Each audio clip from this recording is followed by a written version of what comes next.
মদ আদৌ ভালো নাকি খারাপ? এখন এই দ্রব্যটি একটি নিত্য প্রয়োজনীয় দ্রব্য। মদ খাওয়া ভালো না খারাপ পরে বলছি। আগে জানি এই মদ জিনিসটি ভালো নাকি খারাপ। আসলে মদ জিনিসটি কখনো খারাপ না। এই দ্রব্যটির মধ্যে দেওয়া থাকে প্রচুর পরিমাণ অ্যালকোহল। যেমন আমরা বাইরে সফট ড্রিঙ্কস খাই, থামস আপ, স্প্রাইট, বিভিন্ন রকম ব্র্যান্ডের বিভিন্ন রকম জিনিস, কিন্তু এই জিনিসগুলির মধ্যে কোনো রকম অ্যালকোহল দেওয়া থাকে না। কেন দেওয়া থাকে না? কারণ এই জিনিসগুলি মিষ্টি দ্রব্য।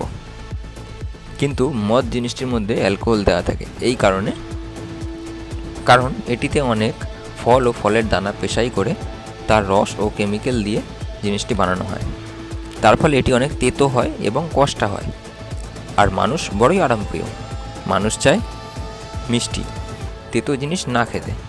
আমরা অনেকেই নিম পাতা, উচ্ছে, করলা এবং আগে ছোটোবেলায় গুরুজনেরা কালমেঘ পাতা, চিরতার রস খাওয়াতো। এগুলো আমাদের খেতে চাইতাম না, মোটেও ভালো লাগতো না, তার জন্য মধু দেওয়া হতো। এই জন্য মদ তেতো বা কষ্টা ভাব, একটা বাজে দুর্গন্ধটা কেটে যায় অ্যালকোহলে বেশি পরিমাণ দেওয়ার জন্য। আর এই অ্যালকোহল বেশি থাকার দরুন মানুষের শরীরে হরমোন ও হেপাটাইটিজম অনেক কমে যায়, যার ফলে ব্রেনে রক্ত চলাচল অনেক বেড়ে যায়, যার ফলে মানুষ অনেক ভুলভাল কাজ করে ফেলে। মানুষ তখন নিজের হুঁশ হারিয়ে ফেলে, কী করছে, কেন করছে, কিচ্ছু জানে না। এই জিনিসটি কমানো যেতে পারে। আসলে প্রত্যেক মানুষের শরীরে অ্যালকোহল দরকার হয়। আমরা না জেনে অনেক ফল খাই যার মধ্যে অ্যালকোহল থাকে। কোনো ভালো অনুষ্ঠান বা নিজের কোনো দুঃখতেও বেশি পরিমাণে পান করে থাকে। আমি বলবো উইকে 3 দিন 1 গ্লাস করে খাওয়া উচিত। এইটুকু মেনটেন করে চলুন। আর আমরা অনেকে জল, সোডা, থামস আপ দিয়ে মদ্যপান করে থাকি। এটা উচিত না। সোডা আর থামস আপের মধ্যে প্রচুর পরিমাণে কার্বন ডাইঅক্সাইড থাকে, তাই জল দিয়ে খান। আর অ্যালকোহল গন্ধ নাক সহ্য করতে না পারলে শুকনো কোনো খাবার সাথে রাখুন।